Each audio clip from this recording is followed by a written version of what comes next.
رضیت باللہ ربا وبالاسلام دینا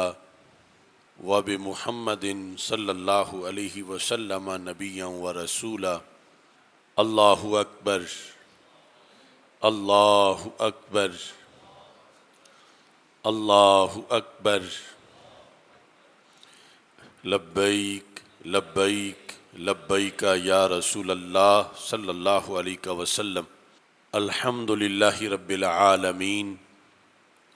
والصلاة والسلام علی خاتم النبیین سید الرسل و خاتم المعصومین وعلی آلہ واصحابہ اجمعین۔ اما بعد فاعوذ باللہ من الشیطان الرجیم۔ بسم اللہ الرحمن الرحیم۔ فلا وربک لا یؤمنون حتی یحکموک فیما شجر بینہم ثم لا یجدوا فی انفسہم حرجا مما قضیت ویسلموا تسلیما۔ صدق اللہ العظیم وصدق رسولہ النبی الکریم الامین۔ ان اللہ وملائکتہ یصلون علی النبی یا ایہا الذین آمنوا صلوا علیہ وسلموا تسلیما۔ الصلاۃ والسلام علیک یا سیدی یا رسول اللہ وعلی آلک واصحابک یا سیدی یا حبیب اللہ۔ الصلاۃ والسلام علیک یا سیدی یا خاتم النبیین وعلی آلک واصحابک یا سیدی یا خاتم المعصومین۔ مولایا صلی وسلم دائما ابدا علی حبیبک خیر الخلق کلہم۔ منزہ عن شریک فی محاسنہ فجوہر الحسن فیہ غیر منقاسم۔ محمد تاج رسل اللہ قاطبۃ محمد صادق الاقوال والکلم۔ محمد ذکرہ روح لانفسنا محمد شکرہ فرد علی الامم۔ رب صلی وسلم دائما ابدا علی حبیبک خیر الخلق کلہم۔ خدایا بحق بنی فاطمہ کہ بر قول ایماں کنی خاتمہ، اگر دعوتم رد کنی ور قبول، منو دستو دامان آل رسول صلی اللہ علیہ وسلم۔ اللہ تبارک و تعالی جل جلالہ وعم نوالہ واتم برہانہ وعظم شانہ وجل ذکرہ وعز اسمہ کی حمد و ثنا، اور حضور سرور کائنات مفخر موجودات زینت بزم کائنات دستگیر جہاں غم گسار زماں سید سروراں حامی بے کساں قائد المرسلین خاتم النبیین احمد مجتبیٰ جناب محمد مصطفیٰ صلی اللہ علیہ وآلہ واصحابہ وبارک وسلم کے دربار گوہر بار میں ہدیہ درود و سلام عرض کرنے کے بعد السلام علیکم ورحمۃ اللہ وبرکاتہ۔ رب ذوالجلال کے فضل اور توفیق سے آج مرکز صراط مستقیم جامع مسجد رضا مجتبیٰ گوجرانوالا میں اجتماع جمعۃ المبارک کے موقع پر نظام مصطفیٰ صلی اللہ علیہ وسلم کانفرنس میں ہمیں شرکت کی سعادت حاصل ہو رہی ہے۔ میری دعا ہے خالق کائنات جل جلالہ ہماری آج کی یہ حاضری اپنے دربار میں قبول فرمائے۔ پاکستان میں رہتے ہوئے اور اکابرین جن کی جد و جہد سے پاکستان معرض وجود میں آیا، ان سے روحانی رشتے کی بنیاد پر پاکستان کے اندر نظام مصطفیٰ صلی اللہ علیہ وسلم کے نفاذ کی اذان دینا یہ ہمارا ایک فریضہ ہے، قطع نظر اس کے کہ اس پر کتنے اثرات مرتب ہوتے ہیں یا اس اذان کو سن کر کتنے لوگ اس مسجد کی طرف جو 20 لاکھ شہیدوں کے خون پہ بنی ہے پاکستان کی شکل میں، اس میں اس نظام کی خاطر باہر نکلتے ہیں۔ یہ فریضہ ہے کہ ہم قرآن و سنت کا پیغام سناتے رہیں۔ منزل نصیب ہو گئی تو نور علی نور ہے، ورنہ قیامت کے دن اللہ کے ہاں جواب دینے میں آسانی ہوگی کہ ہم نے تو دعوت قوم تک پہنچائی تھی یا اپنے اپنے حصے کی کاوش کی تھی۔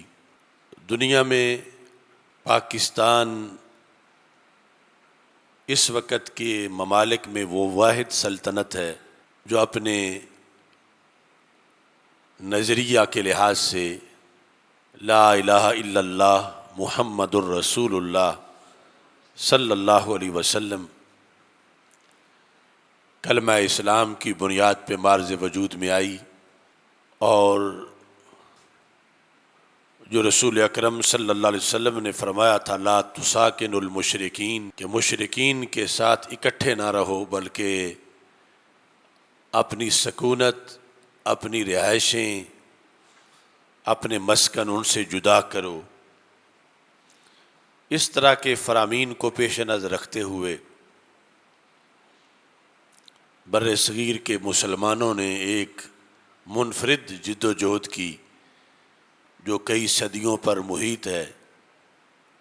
اور جس میں بہت سی قربانیاں دی گئیں، اور اس کے نتیجے میں یہ پاکستان معرض وجود میں آیا جو آج ان لوگوں کی کاوشوں کے بعد اس وقت رہنے اور مسکن کے لحاظ سے بطور وراثت ہمارے پاس اسلامیان پاکستان کے پاس موجود ہے۔ جتنی بڑی امانت ہو اسی کے لحاظ سے بڑی ذمہ داری ہوتی ہے، تو بڑوں کی اپنے اپنے عہد کی صدیوں کی جد و جہد اور قربانیوں سے بننے والا یہ ملک بطور امانت ہم لوگوں کی حیات مستعار میں اس وقت ہمارے پاس موجود ہے۔ اس لحاظ سے اس امانت کی حفاظت یا اس کے جو تقاضے ہیں یا اس سلسلہ میں جو قرآن و سنت کی تعلیمات ہیں انہیں پیش نظر رکھنا یا وہ بات بتاتے رہنا یہ ضروری ہے۔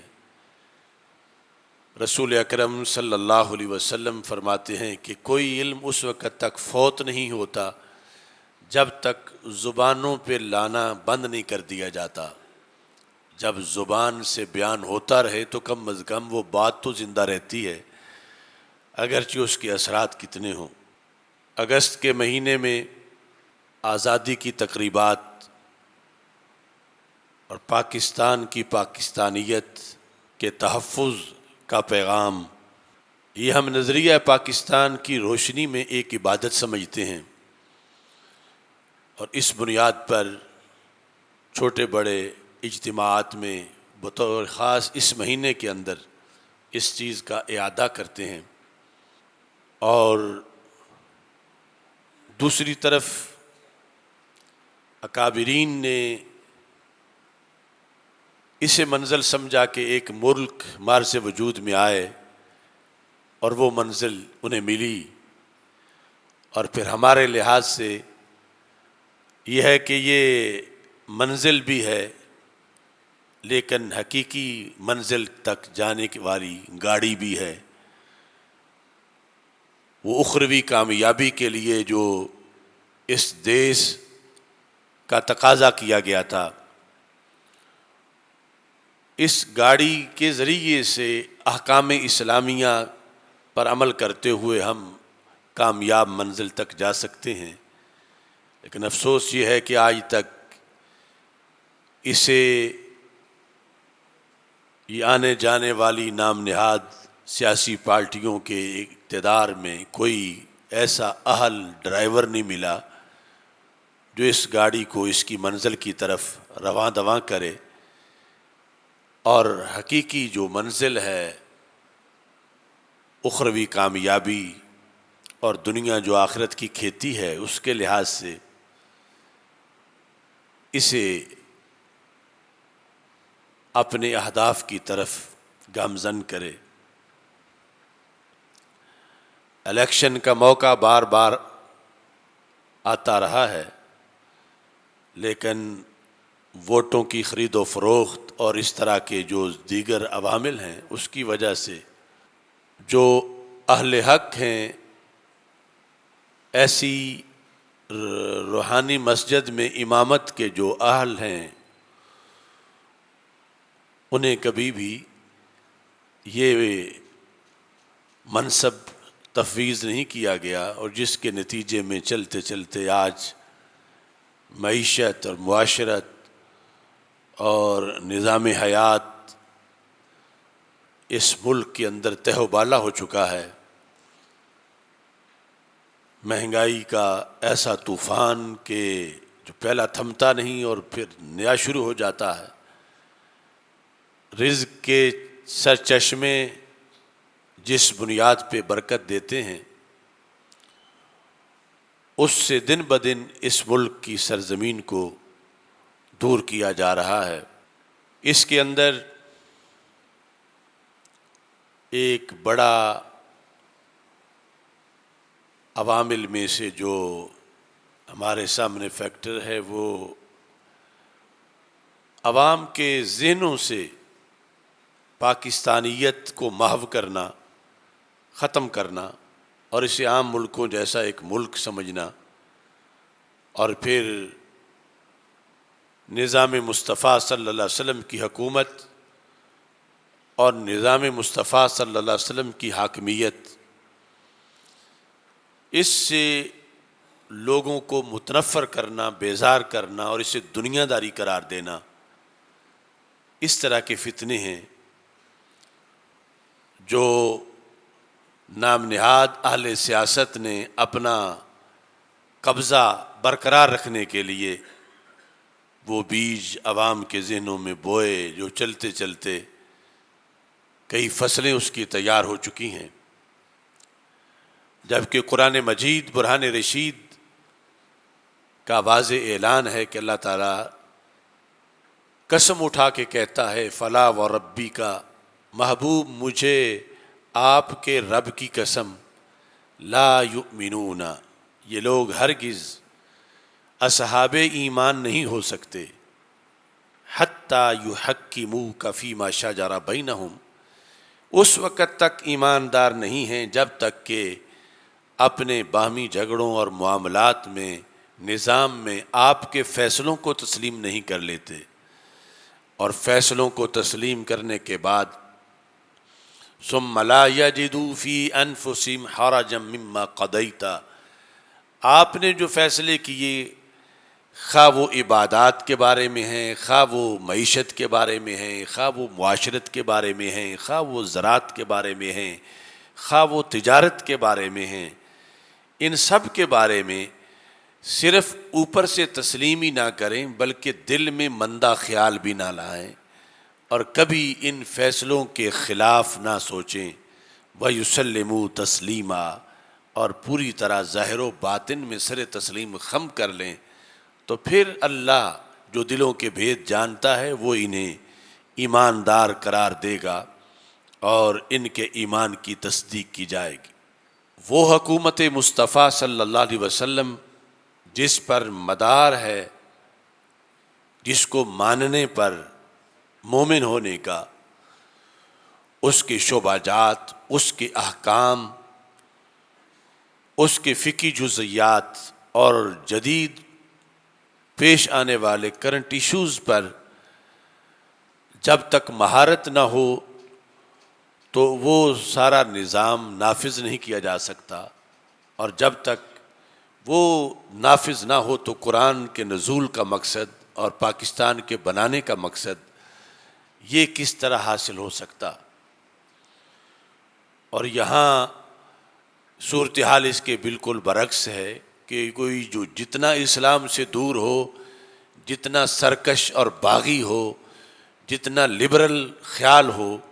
اسے اس منصب کے لیے منتخب کیا جاتا ہے اور پھر وہ غیروں کا ایجنٹ بن کر پاکستان میں ان کے ایجنڈے کے لیے کام کرتا ہے۔ یہ تو علیحدہ بات ہے کہ جو دین سے بے وفائی کرتا ہے پھر اسے بھی وہ دن دیکھنا پڑ جاتے ہیں کہ جس کے اس نے اپنی سزا بھگتنی ہوتی ہے دنیا میں بھی اور آخرت میں بھی۔ لیکن جب اقتدار ہاتھ میں ہوتا ہے تو اس وقت انہیں خیال نہیں ہوتا کہ وہ کس غاصبانہ منصب پہ بیٹھے ہوئے ہیں اور کس طرح دین کے خلاف سازشوں کا وہ مورا بنے ہوئے۔ ہم اکثر اوقات میں اس نکتے پر قرآن و سنت سے دلائل پیش کرتے ہیں کہ اسلامی حکمران ہونا اس کی کتنی بڑی شان ہے، یہ دنیا داری نہیں، یہ دین کا سب سے اہم شعبہ ہے کہ قیامت کے دن جو امام عادل ہے، جس کو حکومت ملی اور اس نے عدل کیا، جو صحیح العقیدہ مسلمان تھا اور زمین پر اس نے ظلم نہیں ہونے دیا، جب رب ذوالجلال انبیاء علیہ السلام کے بعد اپنے قرب کی مقامات دے گا تو امام عادل کو باقی امت میں سر فہرست جگہ عطا فرمائے اور اسے تہجد گزاروں کی تہجد جو محض صوفی تو ہیں لیکن انہوں نے نظام کی خدمت نہیں کی، ان کے مقابلے میں اللہ ان کو کہیں اونچا مرتبہ و مقام عطا فرمائے۔ اس سلسلہ کے اندر ہمارے جو پہلے دلائل ہیں ان میں آج کے موضوع میں میں کچھ اضافہ کرنا چاہتا ہوں کہ رسول اکرم نور مجسم شفیع معظم صلی اللہ علیہ وسلم سے حضرت عبداللہ بن عباس رضی اللہ تعالی عنہ روایت کرتے ہیں کہ ہمارے آقا صلی اللہ علیہ وسلم فرماتے ہیں من ولی من امر امتی شیئا، جو شخص میری امت کی حکومت کے لحاظ سے کسی بھی علاقے کے اندر اور حکومت کے کسی حصے میں جو بندہ حکمران بنا، یعنی وہ چھوٹے علاقے کا حکمران ہے شہر میں یا بڑے علاقے کا، صوبے کا یا پورے ملک کا، شیئن کسی طرح کی بھی اس کے پاس حکومت ہے، سرکار فرماتے ہیں فحسنت سریرتہ، اگر اس کی سیرت اور اس کا باطن، سریرہ یعنی اس کے تنہائی میں بھی جو شریعت پر عمل ہے یہ سب مکمل ہے، وہ ظاہر باطن کے لحاظ سے مکمل صوفی ہے اور شریعت مطہرہ پر عمل کرنے والا ہے اور ساتھ وہ حکومت کرتا ہے، رزق الہیبۃ، اللہ اس کو ہیبت اور جلال کا رزق عطا فرماتا ہے، اللہ اسے اپنی طرف سے مخلوقات پر ایک جلال دیتا، یعنی جس طرح کی مثالیں آپ سنتے رہتے ہیں کہ زلزلہ آنے پر حضرت عمر رضی اللہ تعالیٰ عنہ نے ایڑی ماری تو زمین رک گئی، تو یہ اولین صوفیاء ہیں اور اسلامی نظام کے حکمران ہیں کہ ان کی ہیبت ہے نیل پر کہ پانی دے، ان کی ہیبت ہے چمکتے سورج پر کہ وہ ترچھی نگاہ سے دیکھیں تو سورج آنکھیں بند کر لے، ان کی ہیبت ہے کانپتی زمین پر، اور پھر قیامت تک کے لیے یعنی جو اللہ کا وفادار ہے تو اللہ اس کو پھر ہیبت عطا فرماتا ہے حکومت کے ساتھ۔ وَإِذَا بَسَطَ يَدَهُ بِالْمَعْرُوفِ، جب وہ اچھائی کے کام کرتا ہے سلطنت کے اندر، رزق المحبت، اللہ اس کی محبت دلوں میں پیدا فرما دیتا، یعنی ہے وہ بادشاہ، ہے وہ حکمران۔ اب یہ لوگ سمجھتے ہیں یہ دنیا داری ہے، تو دین کے تحت ہے تو کتنی بڑی دینداری ہے کہ اللہ اس کی محبت لوگوں کے دلوں میں پیدا فرماتا ہے۔ وَإِذَا عَدَلَ، زید فی عمرہ، اور جب وہ سلطنت کے اندر، یہ جس شعبے کا حکمران ہے، جتنی اس کی حکومت ہے، تھوڑی ہے یا زیادہ ہے، اس کے اندر وہ عدل کرتا ہے، ظلم اور جور و ستم نہیں کرتا، تو رسول پاک صلی اللہ علیہ وسلم فرماتے ہیں اللہ اس کی عمر میں اضافہ فرما دیتا ہے۔ اذا عدل زید فی عمرہ، عدل کرے تو عمر میں اضافہ ہوتا ہے۔ وَإِذَا أَنْصَفَ الضَّعِيفَ مِنَ الْقَوِيِّ، اور جو اس کی سلطنت میں کمزور لوگ ہیں، جو اس کی سلطنت میں نادار لوگ ہیں، جنہیں کسی ظالم نے دبایا ہوا ہے یا ان کا حق کسی ظالم نے، طاقتور نے غصب کیا ہوا ہے، فرمایا جس وقت وہ بادشاہ اذا انصف الضعیف من القوی، طاقتور سے کمزور کو حق لے کر دیتا ہے، سرکار فرماتے ہیں کان معی فی الجنہ، پھر اس کو جنت میں میرے دیدار اور سنگت کی سند مل جاتی ہے۔ یعنی بادشاہی کے ذریعے سے اخروی کامیابی کتنی ہے، یعنی اگرچہ جو عین درجہ ہے رسول پاک صلی اللہ علیہ وسلم کا، وہ تو اور کسی نبی کا بھی نہیں، کیونکہ جو اولو العزم رسول ہیں ان سے اوپر بھی رسول پاک صلی اللہ علیہ وسلم کا منفرد مقام ہے جنت میں، اور اولو العزم رسول ان کے پیچھے نیچے عام رسول ہیں، پھر انبیاء ہیں، اور پھر نیچے شعبہ جات ہیں۔ لیکن مئی کا مطلب یہ ہے کہ اسے جنت میں میرے دیدار کا موقع دیا جاتا رہے گا اور میری صحبت میں بیٹھنے کا موقع ملتا رہے گا۔ اور یہ سبب کیا بنا کہ وہ دنیا میں بادشاہ تھا لیکن اسلامی حکمران تھا، امیر المومنین خلیفۃ الاسلام تھا، کہ اس نے کام کیا کیا ہے کہ اس نے کمزوروں کو حق لے کر دیا ہے طاقتوروں سے۔ سرکار فرماتے ہیں کان معی فی الجنہ، وہ میرے ساتھ جنت میں ہوگا۔ جب یہ آخری الفاظ رسول پاک صلی اللہ علیہ وسلم نے ارشاد فرمائے تو ساتھ ایک اشارہ بھی کیا۔ وہ اشارہ کیا تھا؟ حضرت عبداللہ بن عباس رضی اللہ تعالی عنہما ارشاد فرماتے ہیں وَأَشَارَ بِإِصْبَعَيْهِ السَّبَابَ وَالْوُسْطَى، تو رسول اکرم صلی اللہ علیہ وسلم نے دو انگلیاں سامنے کی، ایک شہادت انگلی اور ایک اس کے ساتھ والی، فرمایا کہ جس طرح یہ دو انگلیاں ہیں اس کو ایسا قرب میرے ساتھ جنت میں مل جائے گا۔ یعنی جب صحبت اور میری مجلس کے مواقع دیے جائیں گے تو اتنا قریب میرے آ بیٹھے گا، اور یہ معیت رب ذوالجلال اس کو دے گا، اور یہ قیامت تک کے لیے موقع ہے ہر اس بندے کے لیے کہ جس کے ہاتھ میں اقتدار آ جائے کسی بھی علاقے کا، کہ جہاں اس کا آرڈر چلتا ہے، جہاں اس کا حکم چلتا ہے، جہاں اس کی بات مانی جاتی ہے، وہ وہاں ظلم نہ ہونے دے اور وہاں پر عدل و انصاف کے تقاضے پورے کرے، اور وہاں قرآن و سنت کے نظام کو، نظام مصطفیٰ صلی اللہ علیہ وسلم کو نافذ کرے۔ اب اس کی وجہ سے جو عام لوگ جو محض نمازی ہیں ان کا بھی بڑا درجہ ہے پرہیزگاروں کا، لیکن اس کو اضافی نمبر ظلم مٹانے کے مل رہے ہیں۔ اس نے جو رعایا کی خدمت کی ہے، اس نے جو نظام عدل نافذ کیا ہے، اس کی بنیاد پر رسول اکرم نور مجسم شفیع معظم صلی اللہ علیہ وسلم ارشاد فرماتے ہیں کہ اللہ اس کو اتنا نوازے گا اور جنت میں اسے بلند و بالا مقام عطا کیا جائے گا۔ دوسری حدیث شریف جو حضرت ابو سعید خدری رضی اللہ تعالیٰ عنہ روایت کرتے ہیں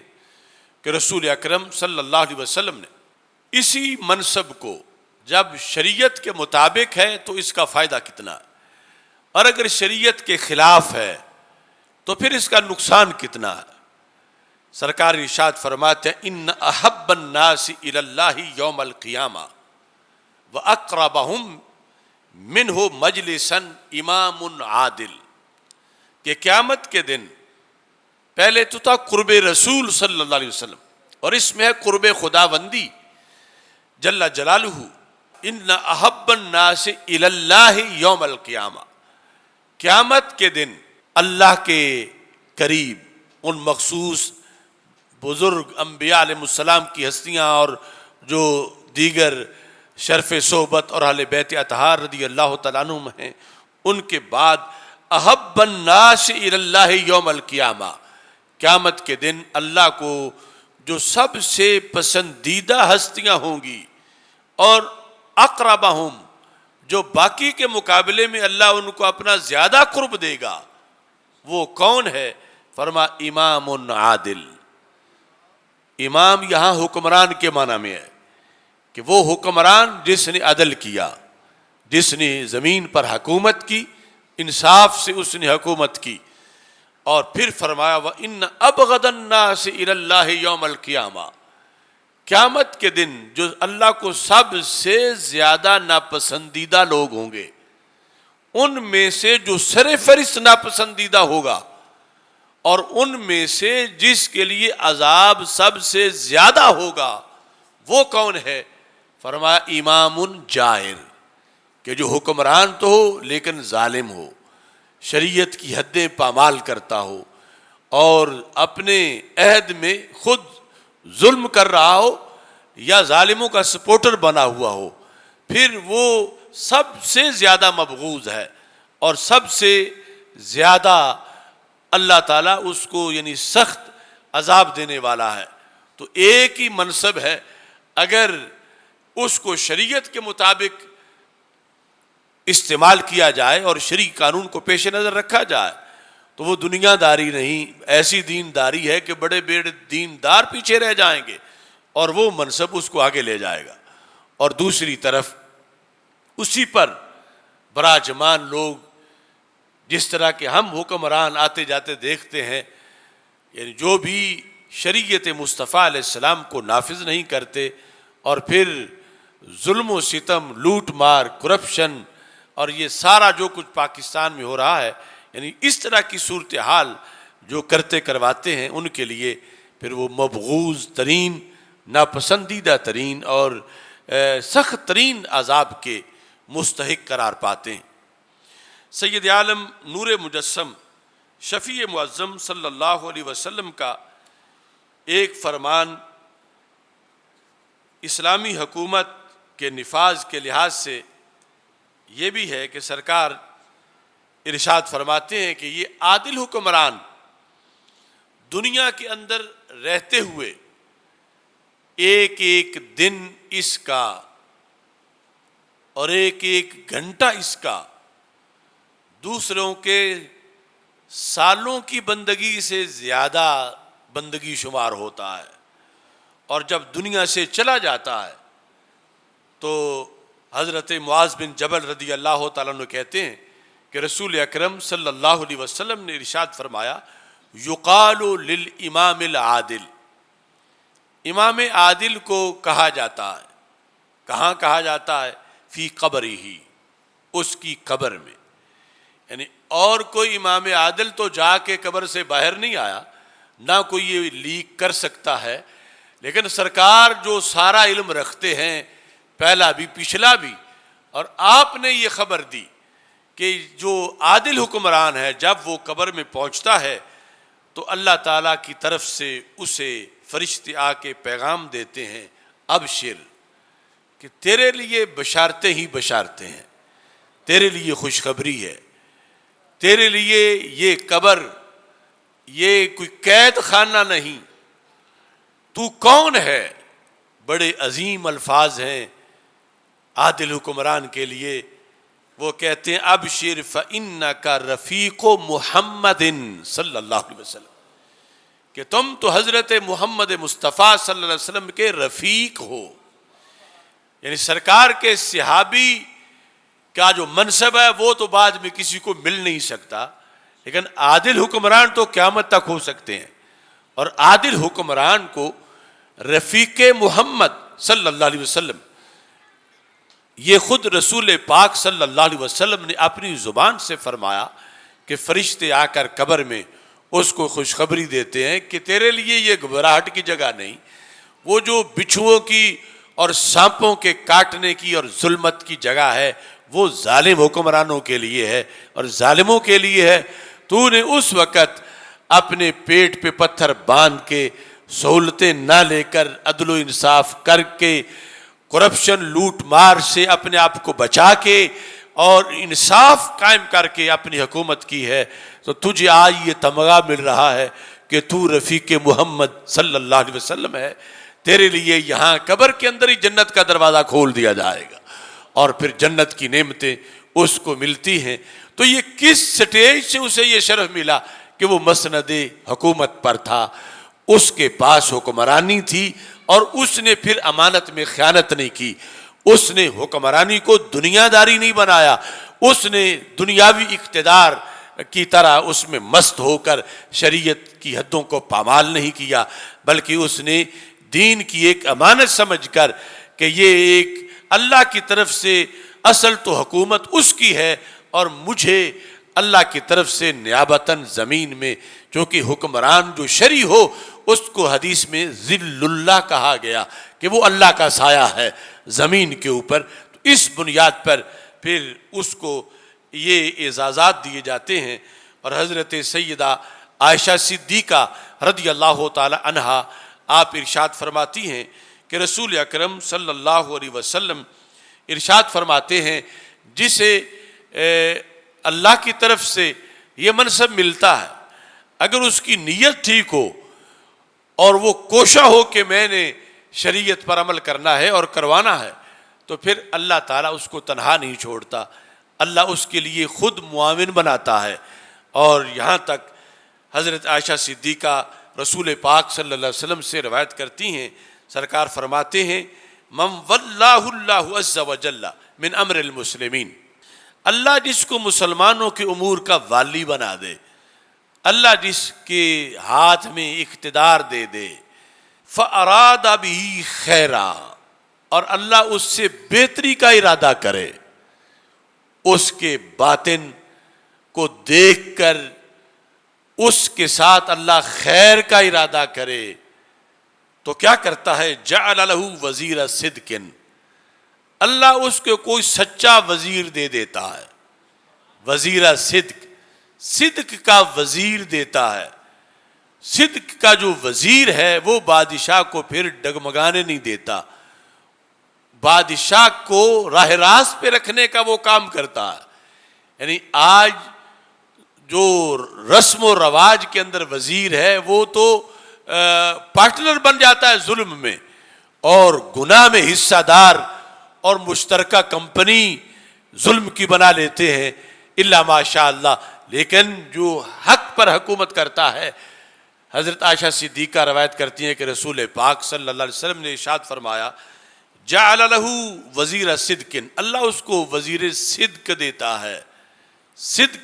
وزارت۔ وہ کیا کرتا ہے؟ فرمایا فَإِن نَاسِيَ ذَكَّرَهُ، اگر کہیں بھول کر بھی بادشاہ غلطی کرنے لگے تو وہ اس کو یاد کراتا ہے کہ یہ کام اس طرح نہیں، یہ ایسے کرنا ہے، تم بھول گئے ہو، اس طرح شریعت نہیں کہتی، شریعت ایسے کہتی ہے، یہ وزیر اس کو یاد دلاتا ہے۔ اور ساتھ فرمایا کہ وَإِن ذَكَرَ أَعَانَهُ، اگر اسے خود ہی یاد ہو بادشاہ کو اچھا کام تو یہ اس کے لیے معاون بن جاتا ہے، بھول جائے تو یہ اسے یاد کراتا ہے، بھولا ہوا نہ ہو خود وہ کام کرنا چاہتا ہو تو یہ اس کے لیے اسسٹنٹ بنتا ہے، اس کا پورا سپورٹر ہوتا ہے اس کام کے اندر۔ تو اب یہ اللہ کا نظام ہے کہ جس میں دوسری طرف فرمایا من تقرب منی شبرا تقربت منہ ذراعا ومن تقرب منی ذراعا تقربت منہ باعا ومن اتانی یمشی اتیت ہرولۃ، کہ جو ایک بلشت میرے قریب ہوتا ہے میں ایک گز اس کے قریب ہوتا ہوں، جو ایک گز قریب ہوتا ہے میں 2 گز اس کے قریب ہوتا ہوں،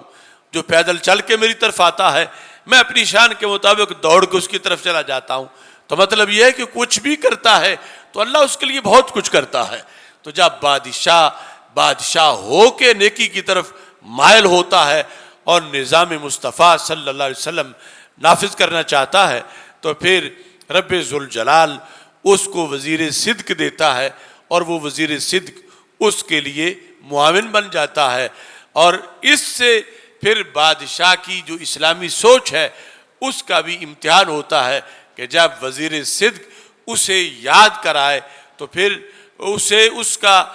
شکر گزار ہونا چاہیے، نہ یہ کہ اسے پکڑ کے قید خانے میں ڈال دے کہ اس نے فلاں کام پر جو مجھے ٹوکا ہے تو اس کا اصل سبب یہ ہے کہ میں اس میں بھول گیا تھا یا میں غلطی پر تھا اور اس نے میری اصلاح کی ہے۔ سید عالم نور مجسم شفیع معظم صلی اللہ علیہ وسلم کا ایک فرمان جو مزید حضرت عائشہ صدیقہ رضی اللہ تعالی عنہا روایت کرتی ہیں۔ اب یہ سارے اسلامی سیاست کے اصول ہیں کہ وزیر کیسا ہو اور حاکم کیسا ہو۔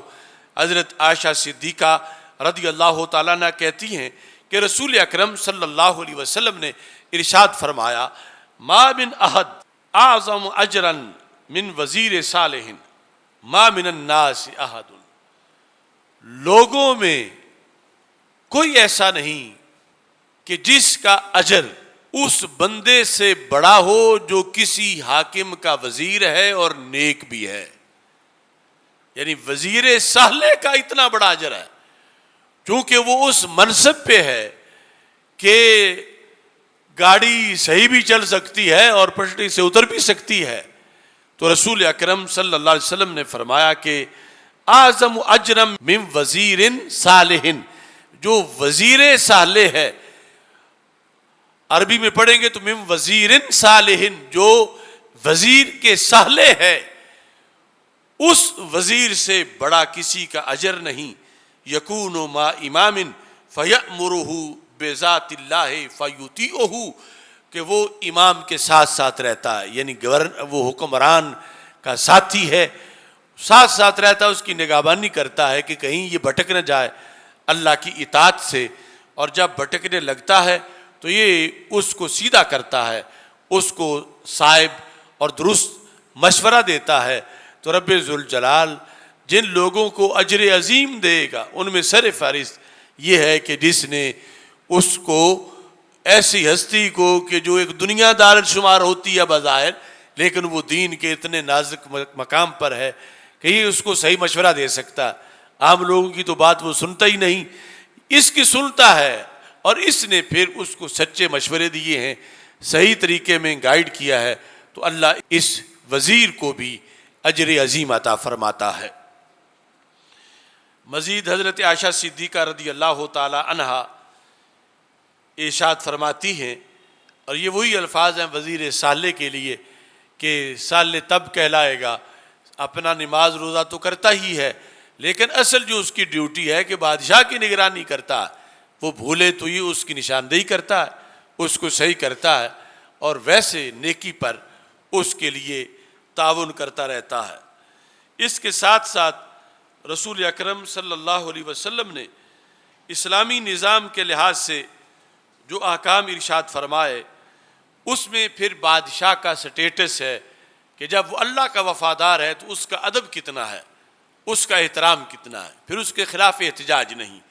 پھر اس کو گالی دینا شریعت میں جائز نہیں، اس کو گالی دینے سے پھر سرکار نے منع کیا، یہاں تک کہ حضرت حذیفہ بن یمان رضی اللہ تعالی عنہ روایت کرتے ہیں کہ رسول پاک صلی اللہ علیہ وسلم نے ارشاد فرمایا، لا تسب السلطان، سلطان کو گالی نہ دو، وہی جنہیں پہلے ولی الامر کہا گیا، پہلے جن کو امام عادل کہا گیا، اور یہاں لفظ سلطان کے ساتھ اس کو تعبیر کیا گیا۔ قیامت تک کے لیے نظام جو دے رہے تھے رسول اکرم صلی اللہ علیہ وسلم، فرمایا کبھی بھی سلطان کو گالی نہ دو۔ کیسا سلطان اور گالی کیوں نہ دو؟ فرمایا فَإِنَّهُ ذِلُّ اللَّهِ فِي الْأَرْضِ، چونکہ جو اسلامی سلطان ہے وہ اللہ کا سایہ ہے زمین پر۔ فَإِنَّهُ ذِلُّ اللَّهِ، وہ اللہ کا ذل ہے، ذل سبحانی ہے، وہ اللہ کا سایہ ہے، وہ اللہ جس کا کوئی سایہ نہیں ہے۔ لیکن اس کو اگر یہ شریعت کے تقاضوں کے مطابق ہے تو اب اس کا کتنا منصب بڑا ہے، یعنی شریعت میں غوث، قطب، ابدال، یہ مناصب جو ہیں ان کو بھی سامنے رکھو، اور ساتھ یہ جسے ذل اللہ کہا جا رہا ہے حدیث شریف میں، اگر وہ اس پورے میرٹ پہ اترتا ہے تو کتنی بڑی شان ہے، اور پھر اس کے خلاف بولنا جائز نہیں. وہ کرتا کیا ہے؟ ذل اللہ کب کہلائے گا؟ سرکار ارشاد فرماتے ہیں یقیم اللہ الحق بہ، اللہ اس کے ذریعے دنیا میں حق قائم کرتا ہے. چونکہ سرکار آخری نبی ہیں، قیامت تک کوئی اور نبی پیدا نہیں ہو سکتا، اور امت میں خلافت ہے، اور خلافت علی منہاج النبوہ، اس کے مطابق اگر کوئی اقتدار نبھا رہا ہے تو وہ ذل اللہ ہے. اور پھر اس ذل اللہ کا کام یہ ہے کہ اللہ اس کے ذریعے حق قائم کرتا ہے، یعنی نظام اسلام اس کے ذریعے سے زمین پر نافذ کرواتا ہے. اور ساتھ یہ ارشاد فرمایا کہ وَيُظْهِرُ الدِّينَ، اللہ اس کے ذریعے سے دین غالب کرتا ہے. یعنی یہ ذل اللہ کا کام ہے کہ وہ حق کو قائم کرے اور دین کو غالب کرے. یہ دنیا دار نہیں کہ جس سوچ پر آج لوگوں کو لگا دیا گیا کہ اسلامی حکومت یا نظام کی بات نہ کرو کہ یہ تو دنیا داری ہے. دنیا داری جو ہمارے سامنے مروجہ ظالمانہ طریقہ کار ہے وہ ہے، لیکن جس کا شریعت سے ہم سے مطالبہ ہے کہ جن کو اقتدار ملنا چاہیے وہ زندہ لوگوں میں سے کوئی ہو جو کہ دین کو نافذ کرے، اللہ اس کے ذریعے اسلام کو غالب کرے اور اللہ اس کی مدد کرے. تو یہ دنیا دار نہیں، یہ ذل اللہ ہے. اگر یہ کام کر گیا تو اللہ نے اس کو اپنا سایہ قرار دے دیا کہ وہ دین کو قائم کرنے والا ہے اور دین کو غالب کرنے والا ہے. وَبِهِ يَرْفَعُ اللَّهُ الظُّلْمَ، یہ تیسرا کام ہے. سرکار دو عالم صلی اللہ علیہ وسلم فرماتے اس کے ذریعے سے اللہ ظلم کا خاتمہ کرواتا ہے. یعنی ایک تو اللہ کی قدرت ہے، وہ کن کہے تو سب کچھ ہو جائے، کہ جہاں ظلم ہوا سارے بندر بن جائیں، سارے خنزیر بن جائیں، زمین دھنس جائے، آگ آ جائے. یہ پہلی امتوں میں ہوتا رہا، لیکن یہ ہے آخری امت. یہاں مہلت دی جاتی ہے کہ اگر محض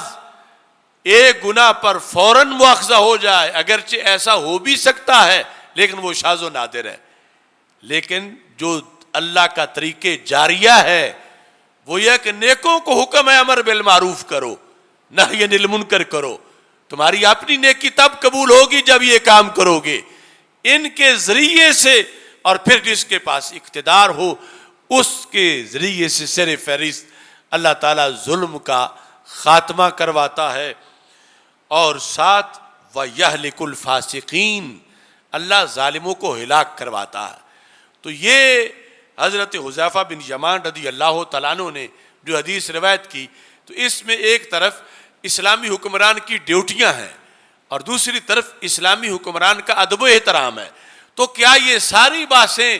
ہماری شریعت کی باتیں نہیں ہیں؟ کیا یہ سرکار کا فرمان نہیں ہے؟ اور یہ کن لوگوں کے لیے ہیں؟ سننے والے کون ہوں گے اور اس کو سن کر عمل کون کریں گے؟ اگر وہ مغربی جمہوریت اور اس کے اندر یہ پھنسا ہوا جو نظام ہے اسی پر سب نے اکتفا کر کے بیٹھے رہنا ہے اور یہ انہی کا شعبہ ہے وہی کرتے رہیں، تو وہ تو غاصب ہیں، اور جس پر انہوں نے غصب اور قبضہ اور تسلط جمایا ہوا ہے اس چیز کو آزاد کروانا بھی تو اللہ کے بندوں کا کام ہے کہ کم از کم یہ اذان تو دیں، یہ تقریر تو کریں، یہ حدیثیں پڑھ کے تو سنائیں. صدیوں سے یہ جو کتابوں کے پیٹ میں یہ تعلیمات بند ہیں ان کو لوگوں کے سامنے پیش تو کیا جائے، ورنہ کل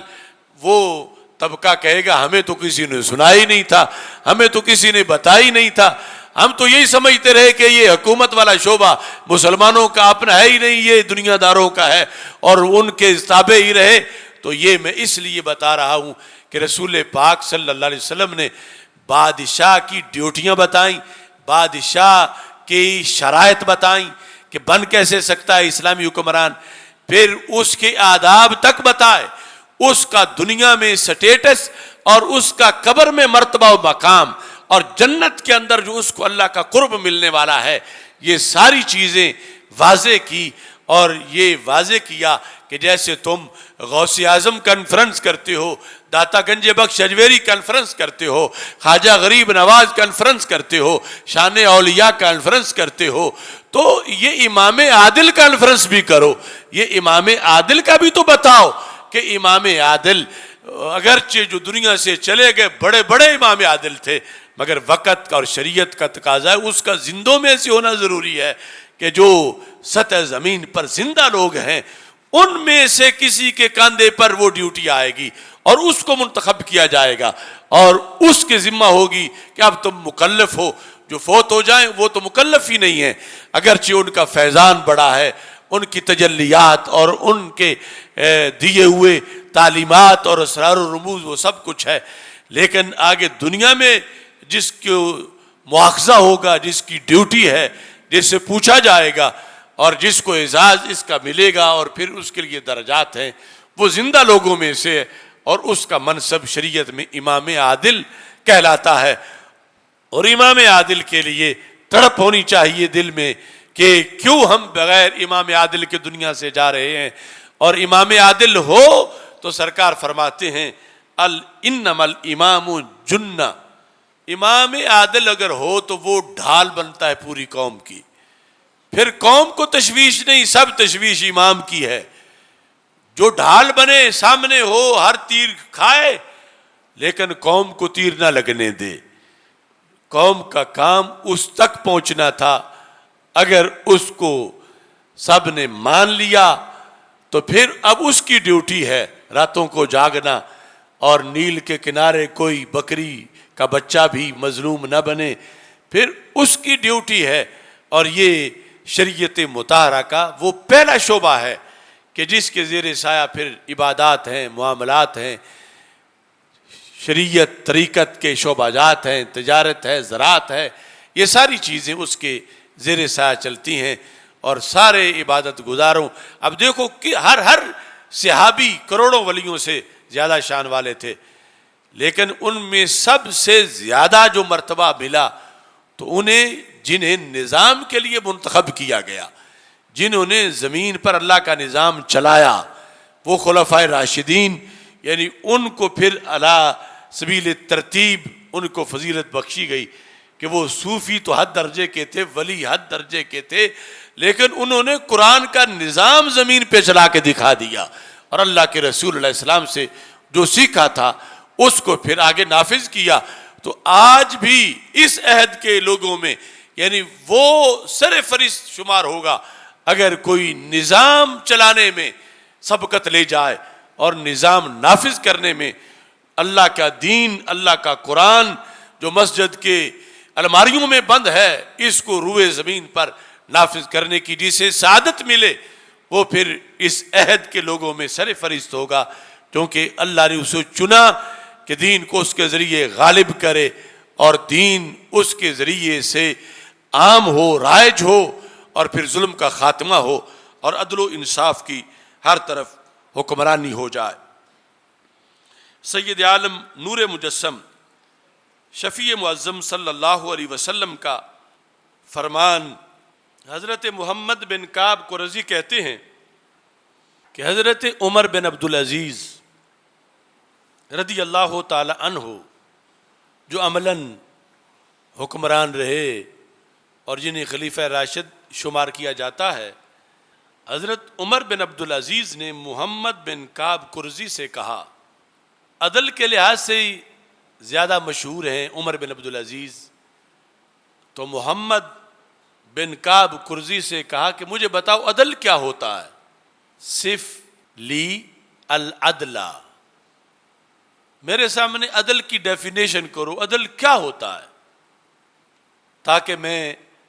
عدل تو کرتا ہوں، میرے اندر کوئی کمی ہے تو میں اس کے ذریعے سے اپنی مزید اصلاح کروں، عدل بتاؤ کیا ہوتا ہے؟ تو وہ کہتے ہیں محمد بن کعب قل تو بخ بخ، میں نے کہا واہ واہ، کتنا اچھا آپ نے مجھ سے سوال کیا، تو میں ابھی آپ کو عدل کی تعریف بتاتا ہوں۔ سالت عن امر جسیم، بڑے امپارٹنٹ پہلو پر آپ نے مجھ سے پوچھا عدل کیا ہوتا ہے. دیکھو کتنے اہل علم تھے، اور یہ موضوعات اسلامی سیاست کے حوالے سے، جو اسلامی سیاست ہے،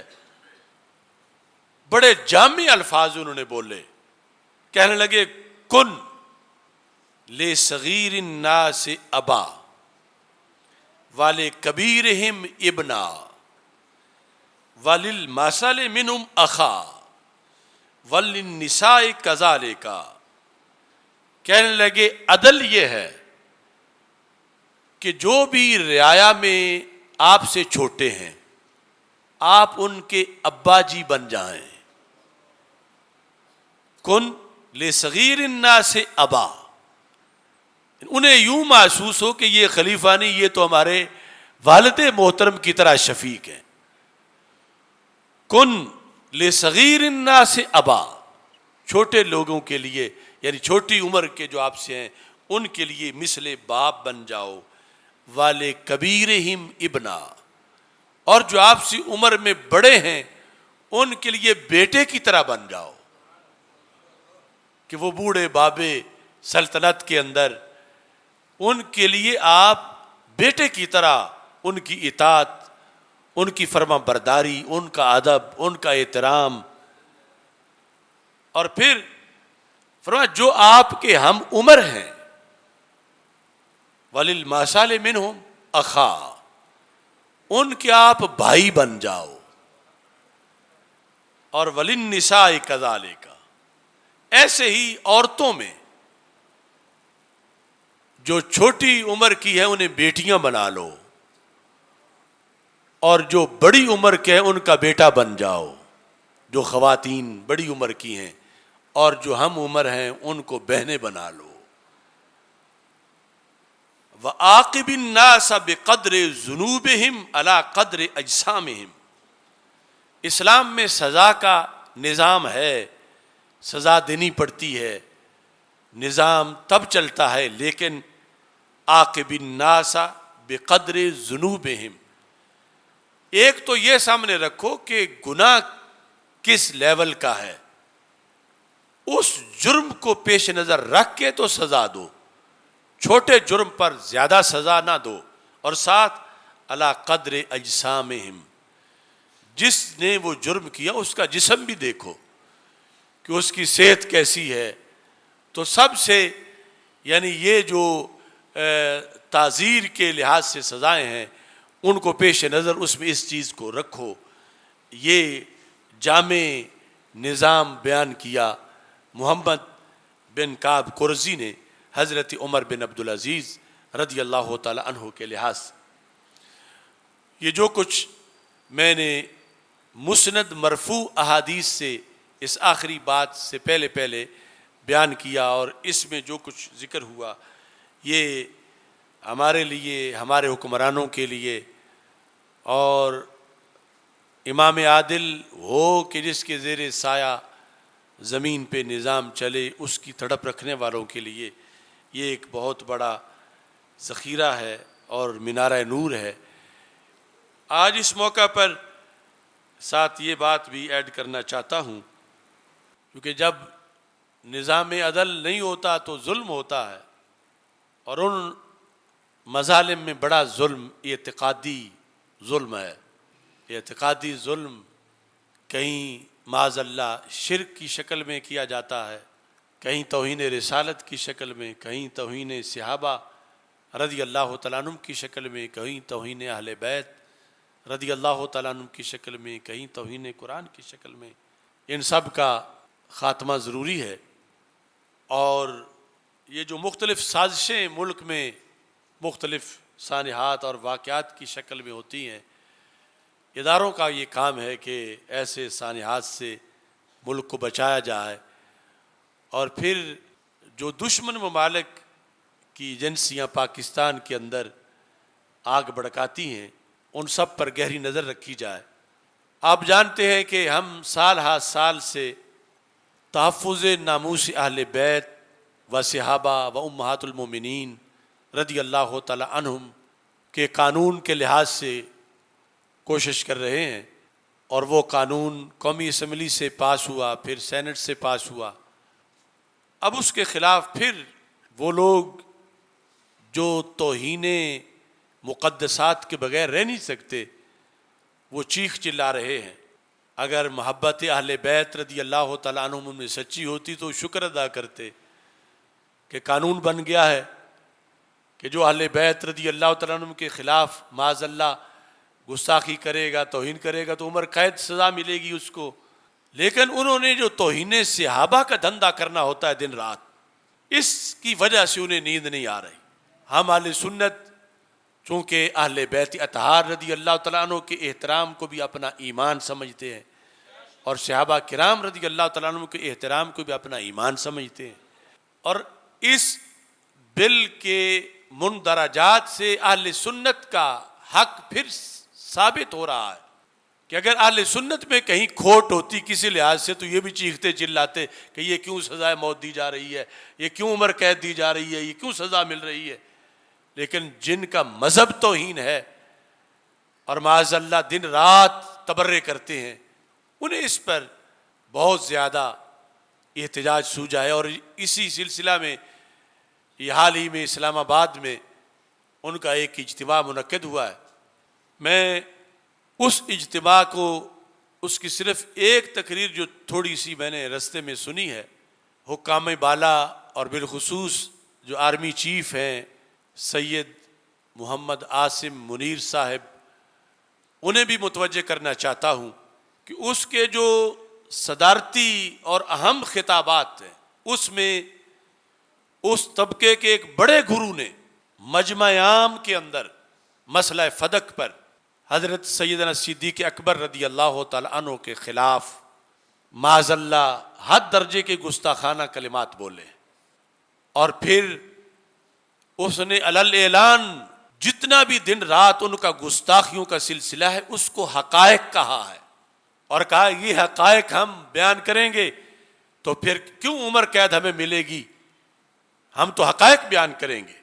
یعنی توہین صحابہ حضرت صدیق اکبر رضی اللہ تعالیٰ عنہ سے لے کر سب کی، اس کو انہوں نے حقائق کہہ کر بکواس کیا ہے. اور پھر ساتھ اس سلسلہ کے اندر اہل سنت و جماعت کو دھمکیاں دی ہیں، اور خصوصی طور پر آرمی چیف سے یہ مطالبہ کیا ہے کہ یہ بل واپس لیا جائے. تو میں بھی آرمی چیف کو مطلع کرنا چاہتا ہوں کہ ان کی اس بکواس کی بنیاد پر جیسے پہلے میں نے 4 ماہ قید و بند کی صحبتیں برداشت کیں